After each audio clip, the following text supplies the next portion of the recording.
Do and don't sa paggamit ng strip wax katulad na lang ng What the Hair from Pop and Bloom. Huwag na huwag ka gagamit ng rejuvenating set or yung mga products na nakakapag-peel ng mukha bago ka mag-wax.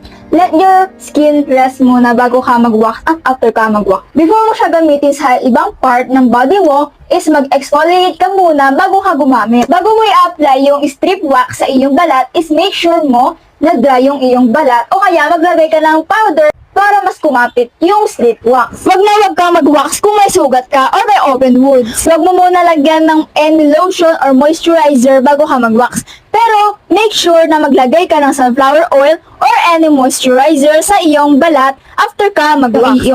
Para kumapit yung iyong hair sa wax strip is mag-apply ka sa direction ng pagtubo ng buhok. Pero pag tinanggal mo siya is sa opposite direction naman. Wag na wag mong ibababad yung iyong wax strip sa iyong balat kasi kapag pinatagal